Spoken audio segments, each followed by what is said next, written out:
नमस्कार साथियों, GK selection point Ramesh मोंड YouTube channel में आपका हार्दिक स्वागत है। साथियों, मुगल कालीन स्थापत्य कला के बारे में हम चर्चा कर रहे हैं और इसके अंतर्गत बाबर तथा हुमायूं से संबंधित इमारतों के बारे में हम पिछले वीडियो में अध्ययन कर चुके हैं। आज हम मुगल कालीन स्थापत्य कला के भाग 2 के अंतर्गत बात करेंगे मुगल वंश के बादशाह अकबर तथा जहांगीर से संबंधित निर्मित इमारतों की।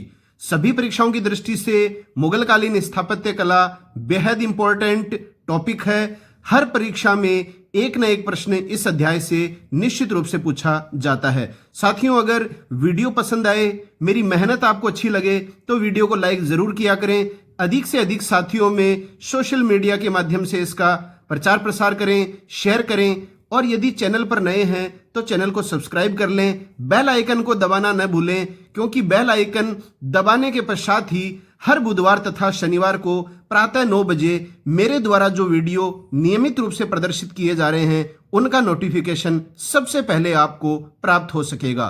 तो शुरू करते हैं आज की वीडियो मुगल कालीन स्थापत्य कला भाग 2। पहले हम बात करेंगे अकबर द्वारा निर्मित इमारतें। साथियों, सारी की सारी जानकारी पॉइंटों के माध्यम से आपके बीच प्रस्तुत की जा रही है। हर पॉइंट इंपॉर्टेंट है और हर पॉइंट में से परीक्षा में प्रश्न बनता है। तो अकबर द्वारा निर्मित इमारतों में सबसे पहली जो इमारत थी जो अकबर के काल में निर्मित हुई थी वो थी हुमायूं का मकबरा। इसके बारे में हम विस्तृत अध्ययन पिछले वीडियो में कर चुके हैं। अगर आपने पिछला वीडियो नहीं देखा है तो आई बटन में क्लिक करके इस वीडियो को आप देख सकते हैं। अगला है, अकबर ने 1581 में अटक के किले का निर्माण करवाया था। तो यह प्रश्न आता है, अटक के किले का निर्माण किसने करवाया था? अकबर ने। अकबर ने 1583 में इलाहाबाद में भी एक किले का निर्माण करवाया। इलाहाबाद का किला अकबर द्वारा निर्मित किलों में सबसे बड़ा है। यह आपको ध्यान में रखना है कि अकबर ने जितने भी किलों का निर्माण करवाया था उनमें सबसे बड़ा जो किला है वो कौन सा है? इलाहाबाद का किला। अकबर ने 1585 में लाहौर में भी एक किला बनवाया तथा 1585 से 1598 तक अकबर ने अपनी राजधानी लाहौर को ही बनाया था। तो आपको यह बात ध्यान में रखनी है कि 1571 से 1585 तक अकबर की राजधानी फतेहपुर सीकरी थी और 1585 से 1598 तक जो है वो अकबर की राजधानी रही थी लाहौर। अगला है आगरा का लाल किला। आगरा के लाल किले का निर्माण जो है वो अकबर के द्वारा करवाया गया था। सबसे पहली बात तो आपको यही ध्यान में रखनी है। और ये यमुना नदी के किनारे 1.5 मील के घेरे में स्थित किला है। अब देखिए साथियों, वर्तमान में आगरा के लाल किले में 2 दरवाजे हैं, दिल्ली दरवाजा और अमर सिंह दरवाजा। तो दिल्ली दरवाजा और अमर सिंह दरवाजा किस किले से संबंधित हैं? तो ये हैं आगरा के लाल किले से संबंधित दरवाजे। आगरा किले में अकबर ने 500 इमारतों का निर्माण करवाया था। आगरा के किले में लाल पत्थर का प्रयोग व बंगाल व गुजरात की निर्माण शैली का प्रयोग हुआ है। तो अकबर के द्वारा निर्मित वह किला जिसमें लाल पत्थर का प्रयोग व बंगाल व गुजरात की निर्माण शैली का प्रयोग हुआ है, तो वो आप बताएंगे आगरा का लाल किला। और अकबर के द्वारा निर्मित किलों में सबसे बड़ा किला कौन सा है? हमने अभी बात की थी, तो वो है इलाहाबाद का किला। आगरा के किले में अकबरकालीन 2 इमारतें प्रसिद्ध हैं जो आपको ध्यान में रखनी है। एक तो इसके बेटे जहांगीर का महल और एक स्वयं अकबर का महल। जहांगीर के महल में ग्वालियर के मान सिंह के महल मान मंदिर की नकल की गई है। तो ग्वालियर के मान सिंह के महल की नकल जो है वो हमें देखने को मिलती है जहांगीर के महल में।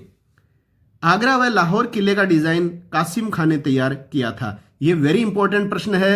आगरा के और लाहौर के किले का जो डिजाइन है वो किसने तैयार किया था? कासिम खान ने। इसके अंतर के कुछ भवनों को गिराकर शाहजहां ने संगमरमर की इमारतें बनवा दी। तो आगरा के लाल किले के कुछ भवनों को जो है वो शाहजहां के द्वारा गिरा दिया गया था और इनके स्थान पर शाहजहां ने संगमरमर की इमारतें बनवा दी थीं।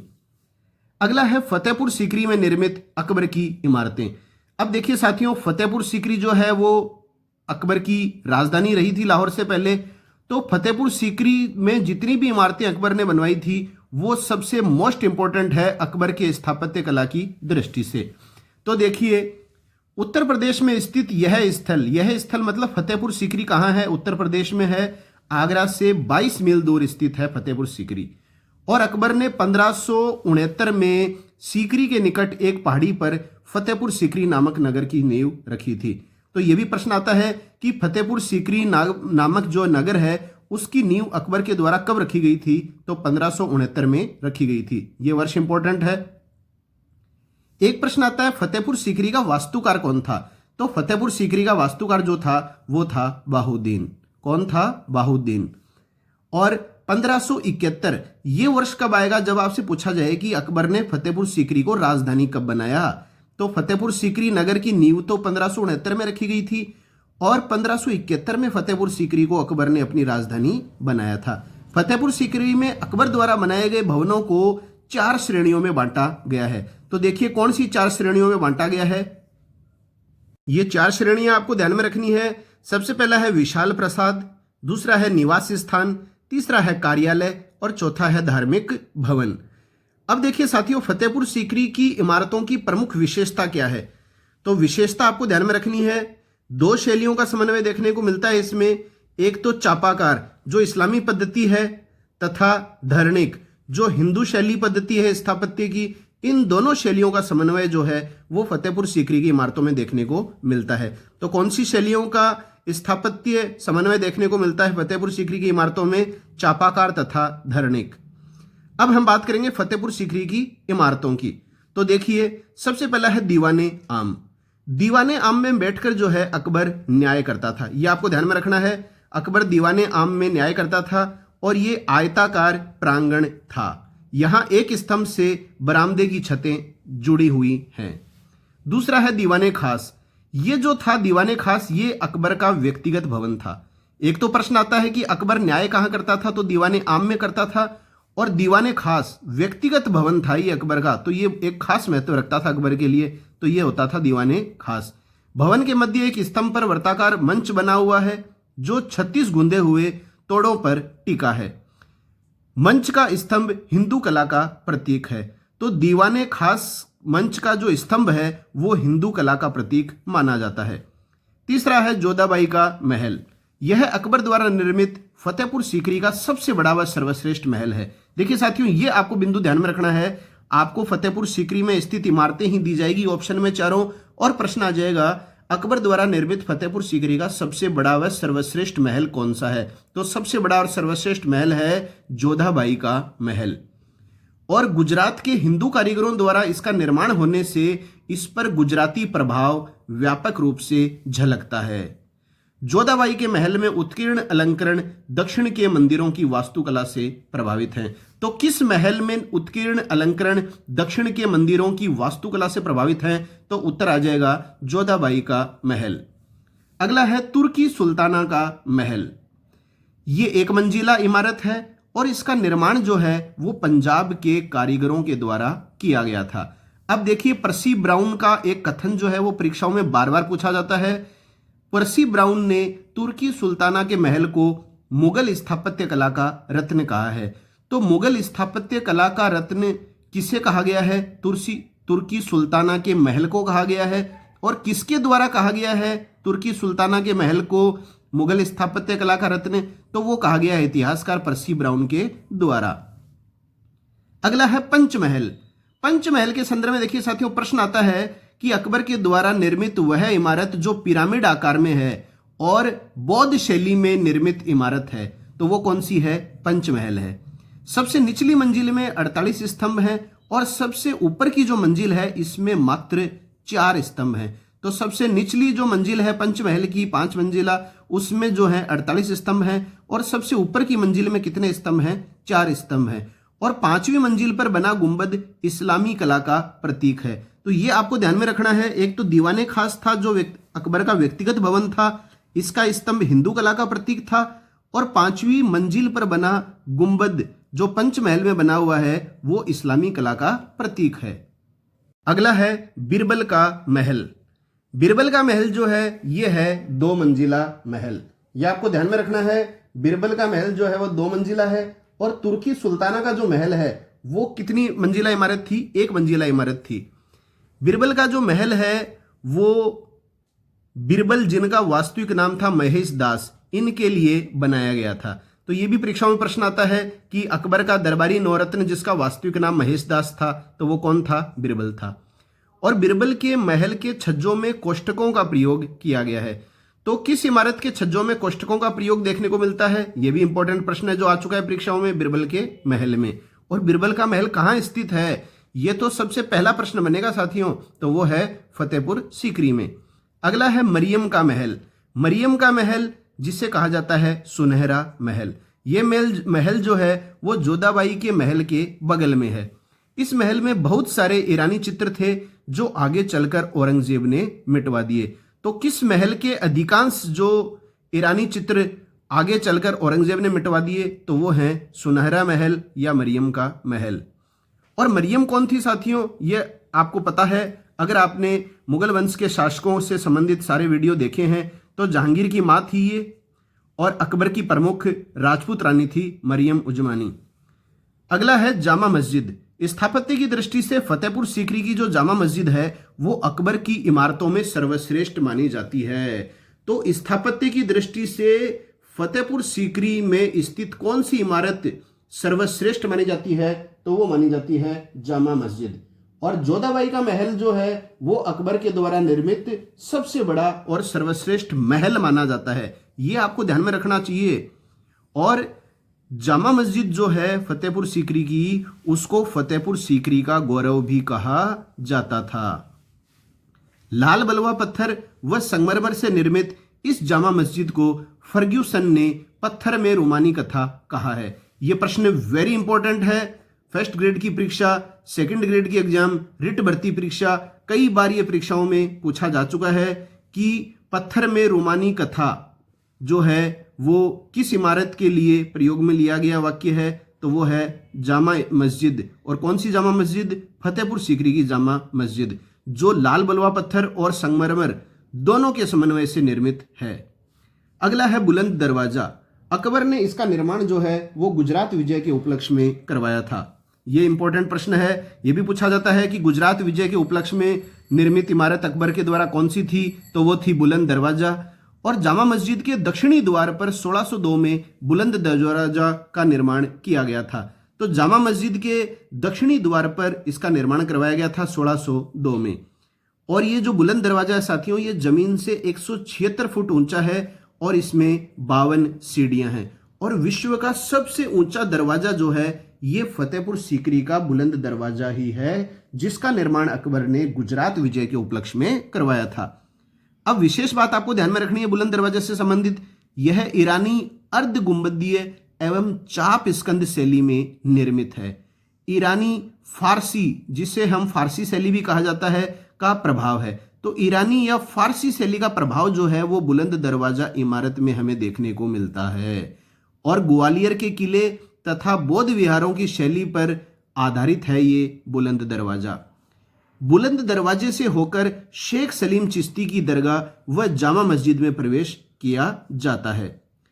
और ये जो बुलंद दरवाजा है ये भी लाल बलुआ पत्थर तथा संगमरमर से निर्मित है। तो कहने का मतलब साथियों, अकबर के काल में जितनी भी स्थापत्य इमारतों का निर्माण हुआ था उसमें मुख्य रूप से लाल बलुआ पत्थर का प्रयोग किया गया था। अगला है शेख सलीम चिश्ती की दरगाह। शेख सलीम चिश्ती की दरगाह आपको पता है कि यह जामा मस्जिद के भीतर है और अकबर के काल में यह मकबरा लाल पत्थरों से बना था। देखिए साथियों, इसमें क्या परिवर्तन हुआ। अकबर के काल में जो है इस शेख सलीम चिश्ती की का जो मकबरा जो था वो लाल पत्थरों से निर्मित करवाया गया था और अकबर के पुत्र जहांगीर ने इसे सफेद संगमरमर में परिवर्तित करवा दिया। अब ये प्रश्न आता है कि अकबर के काल में निर्मित शेख सलीम चिश्ती के मकबरे को सफेद संगमरमर में परिवर्तित किसने करवाया? तो सफेद संगमरमर का जिक्र सुनते ही हमारा ध्यान जाता है शाहजहां की ओर, लेकिन ऐसा नहीं है। अकबर के पुत्र जहांगीर ने इसे सफेद संगमरमर में परिवर्तित करवाया था। अब देखिए इस शेख सलीम चिश्ती के मकबरे की विशेषताएं क्या क्या हैं। मकबरे के अंदर पत्थर की जालियां अत्यंत आकर्षक व कलात्मक हैं। संगमरमर की जालियों का प्रयोग सर्वप्रथम सलीम चिश्ती के मकबरे में ही किया गया है।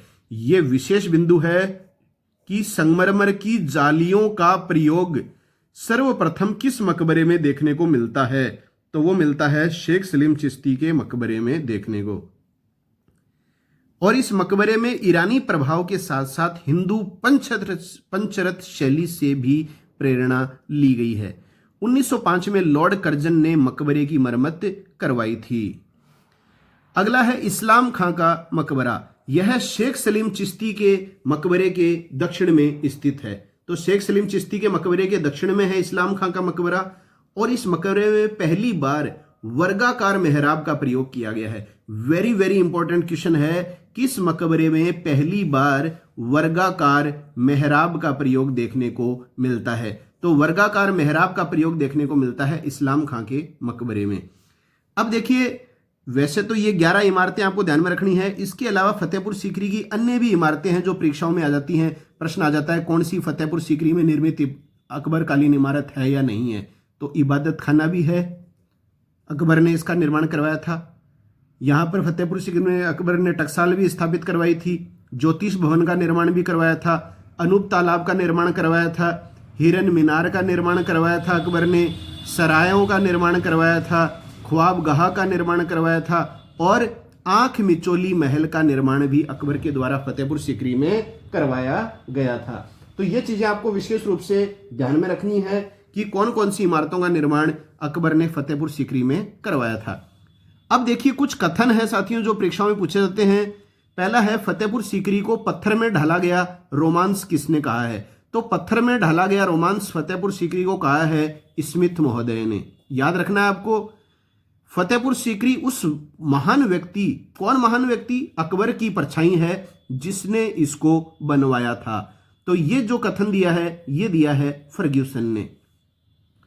इसने आलीशान इमारतों की योजना बनाई। किसने बनाई? अकबर ने आलीशान इमारतों की योजना बनाई तथा मस्तिष्क की रचना को पत्थर व मिट्टी की पोशाक पहना दी।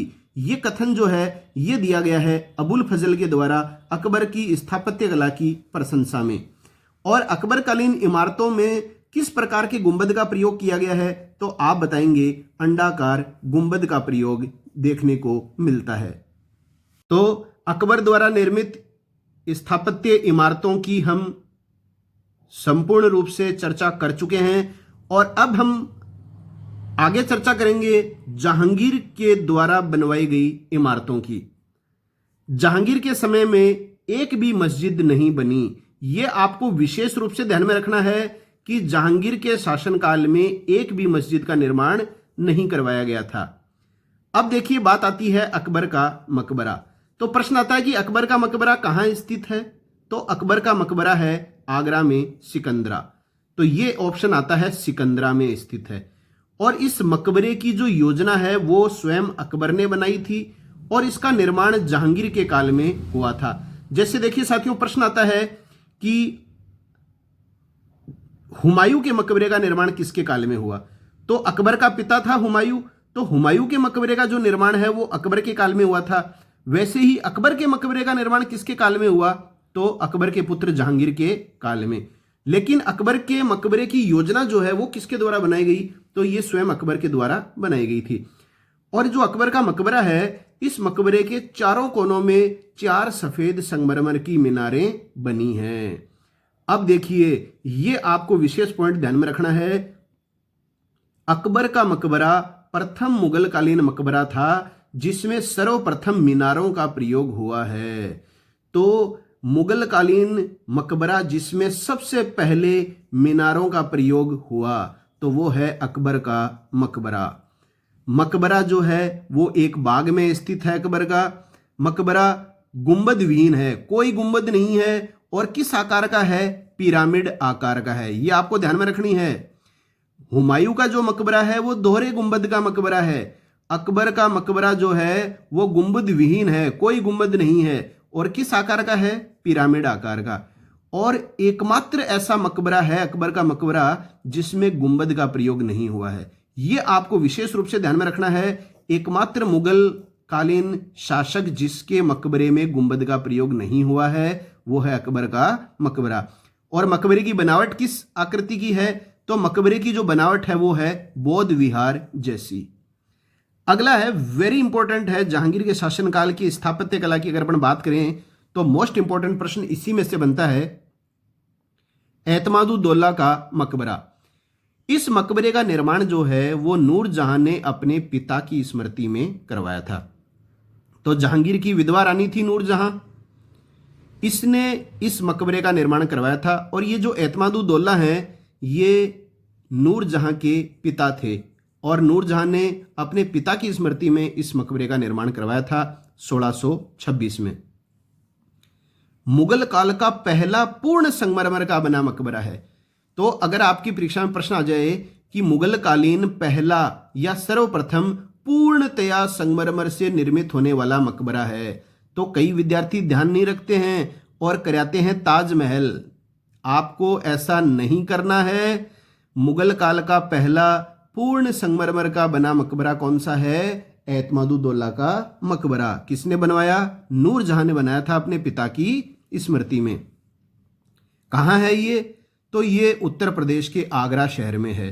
मकबरे का जो निर्माण है वो मध्य एशियाई शैली में किया गया है। और इस मकबरे का एक अन्य नाम भी है, मिर्जा गयास बेग का मकबरा। तो नूरजहां के पिता का वास्तविक नाम साथियों मिर्जा गयास बेग ही था और ये जो एतमादुद्दौला है ये उनको उपाधि प्राप्त थी। तो मिर्जा गयास बेग का मकबरा कह लीजिए या एतमादुद्दौला का मकबरा कह लीजिए की बात है। अब ये पॉइंट जो है अगला वो वेरी वेरी इंपॉर्टेंट है, जो परीक्षाओं में सबसे ज्यादा पूछा जाता है। इस मकबरे के अंतर्गत पहली बार मुगल कला के भवन में पीटरा ड्यूरा शब्द आपको अगर प्रश्न में मिल जाए तो उत्तर आएगा एतमादुद्दौला का मकबरा, जिसका दूसरा नाम है पच्चीकारी या इटालियन शैली का प्रयोग हुआ है। तो मुगल काल के भवनों में सबसे पहले पीटरा ड्यूरा शैली का प्रयोग किसमें देखने को मिलता है? एतमादुद्दौला के मकबरे या मिर्जा गयास बेग के मकबरे में। इस मकबरे की दीवारों पर पेड़ पौधों, पशु पक्षी व व्यक्तियों के चित्र दिखाई देते हैं, जो अपने आप में एक अनोखी उपलब्धि है, क्योंकि इस्लाम में मनुष्य का सजावट की चीज के रूप में इस्तेमाल करना मना है। देखिए ये आपको विशेष ध्यान में रखना है और आपको पता भी होगा कि इस्लाम में मनुष्य का सजावट की चीज के रूप में प्रयोग करना जो है वो सख्त मना है। अब देखिए साथियों, राजस्थान में उदयपुर के गोल मंडल के निर्माण में 1600 ईस्वी में पीटरा ड्यूरा का प्रयोग किया गया था। यह आपको ध्यान में रखना है कि पीटरा ड्यूरा शैली का जो प्रयोग है वो 1600 ईस्वी में कहां किया गया था? राजस्थान के उदयपुर के गोल मंडल में। अब देखिए एतमादुद्दौला का जो मकबरा है, मिर्जा गयास बेग का मकबरा, वो अपनी खूबसूरती के कारण जो है आभूषण बक्से के रूप में जाना जाता है। तो आभूषण बक्से के रूप में किस मकबरे को जाना जाता है? तो वो एतमादुद्दौला के मकबरे को जाना जाता है। अगला है जहांगीर का मकबरा। देखिए साथियों, अकबर का मकबरा कहाँ है? सिकंदरा में है। हुमायूं का मकबरा कहाँ है? तो वो दिल्ली में है। और बाबर का मकबरा कहाँ है? तो वो काबुल में है। इसी तरह से जहांगीर का जो मकबरा है वो है लाहौर में शाहदरा। ये आपको स्थान ध्यान में रखना है। शाहदरा में है जहांगीर का मकबरा और अकबर का है सिकंदरा में। और कहाँ है ये? लाहौर में रावी नदी के तट पर शाहदरा में जहांगीर का मकबरा स्थित है। मकबरे की योजना जहांगीर ने बनाई थी और इसे नूरजहां ने पूरा किया। जैसे अकबर के मकबरे की योजना अकबर ने स्वयं बनाई थी, वैसे ही जहांगीर के मकबरे की योजना जहांगीर ने बनवाई और इसे पूरा किसने करवाया था? पूरा करवाया था नूरजहां ने। इसके अलावा देखिए जहांगीर ने कश्मीर में शालीमार बाग का निर्माण शुरू किया। तो कश्मीर में शालीमार बाग का निर्माण जहांगीर ने शुरू करवाया था। यह आपको ध्यान में रखना है। शुरू किसने करवाया? जहांगीर ने। और इस शालीमार बाग के निर्माण का कार्य पूरा किसने करवाया? पूरा करवाया था जहांगीर के पुत्र शाहजहां ने। नूरजहां के भाई आसफ खां ने निशांत बाग लगवाया। यह आपको ध्यान में रखना है कि निशांत बाग, ये जो है निशांत बाग कश्मीर में है और इसका निर्माण किसने करवाया था? नूरजहां के भाई आसफ खां ने। अगला है जहांगीर ने शेख सलीम चिश्ती के मकबरे में लाल बलुआ पत्थर के स्थान पर संगमरमर लगवाया। तो ये हम चर्चा पहले कर चुके हैं कि फतेहपुर सीकरी में जो शेख सलीम चिश्ती का मकबरा है, तो अकबर के काल में तो इसका निर्माण लाल बलुआ पत्थर से किया गया था और आगे चलकर किस शासक ने इसे संगमरमर में परिवर्तित करवाया? तो वो करवाया था जहांगीर ने। तो साथियों, ये है आज का हमारा वीडियो मुगलकालीन स्थापत्य कला भाग 2, जिसमें हमने अकबर तथा जहांगीर के संपूर्ण स्थापत्य कला इमारतों के बारे में अध्ययन किया है। साथियों, अगर वीडियो पसंद आए तो इसे लाइक कीजिए करें, अधिक से अधिक साथियों में वीडियो को शेयर करें और अगर चैनल पर नए हैं तो चैनल को सब्सक्राइब कर लीजिए, बेल आइकन को दबा लीजिए ताकि हर बुधवार तथा शनिवार को प्रातः 9 बजे मेरे द्वारा प्रस्तुत वीडियो का नोटिफिकेशन सबसे पहले आप तक पहुंच सके। तो मिलते हैं नई वीडियो के साथ, तब तक के लिए जय हिंद, जय भारत, वंदे मातरम।